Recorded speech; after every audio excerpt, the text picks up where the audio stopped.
નમસ્કાર દર્શક મિત્રો, હું છું દર્શના જોશી. તમે જોઈ રહ્યા છો લોક સામના ન્યૂઝ. તો જોઈએ આજના સમાચાર અમરેલીથી અમારા રિપોર્ટર સતીશ રાઠોડ સાથે. અમરેલી ખાતે આજે એક મહત્વપૂર્ણ વિકાસ કાર્યક્રમ યોજાયો હતો, જેમાં ગુજરાતના માનનીય મુખ્યમંત્રી ભૂપેન્દ્રભાઈ પટેલ તથા ગુજરાતના પ્રદેશ ભાજપ પ્રમુખ જગદીશ વિશ્વકર્મા ખાસ ઉપસ્થિત રહ્યા હતા. આ પ્રસંગે અમરેલીમાં અનેક વિકાસ કાર્યોનું લોકાર્પણ અને ખાતમુહૂર્ત કરવામાં આવ્યું હતું. ખાસ કરીને અમરેલી નવી માર્કેટ યાર્ડ ખાતે નિર્માણ પામેલા વિશાળ શેડનું લોકાર્પણ કરી તેમને ખેડૂતો માટે ખુલ્લું મૂકવામાં આવ્યું હતું. કાર્યક્રમ દરમિયાન માર્કેટ યાર્ડમાં યોજાયેલી વિશાળ જનસભાને સંબોધતા મંત્રી શ્રી કૌશિક વેકરિયાએ સ્વાગત પ્રવચન આપ્યું.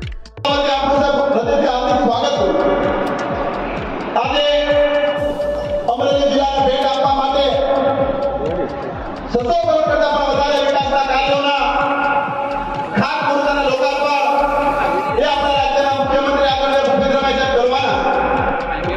સાહેબ મારે યાદ નથી કહેવું પડે કે વિકાસ અને મુખ્યમંત્રી તથા પ્રદેશ પ્રમુખનું શબ્દોથી હાર્દિક સ્વાગત કર્યું હતું. સાથે જ અમરેલીના વિકાસની ગાથા રજૂ કરી હતી અને ₹650 કરોડથી વધુના વિકાસ કાર્યોને મંજૂરી આપવા બદલ મુખ્યમંત્રીનો આભાર વ્યક્ત કર્યો હતો. આ પ્રસંગે મોટી સંખ્યામાં જનમેદની ઉપસ્થિત રહી હતી.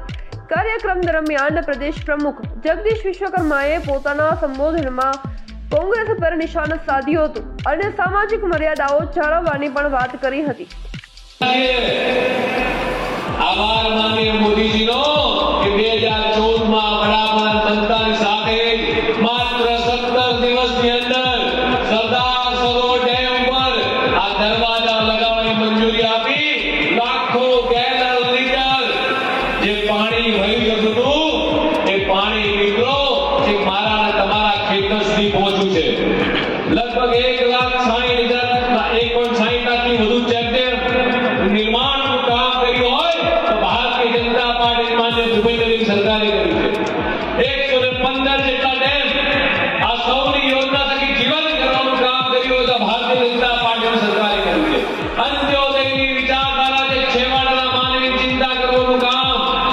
ત્યારબાદ મુખ્યમંત્રી ભૂપેન્દ્ર પટેલે પોતાના સંબોધનમાં જણાવ્યું હતું કે અમરેલી જે માંગશે તે આપવાનું અમે નિશ્ચિત કરીશું અને શહેરના વિકાસ માટે જે પણ જરૂરી રહેશે તે પૂર્ણ કરવામાં આવશે. અમરેલી જિલ્લામાં હવે બધાની ખૂબ જાગી એક ટીઆઈડીસી મંજૂર કરી છે.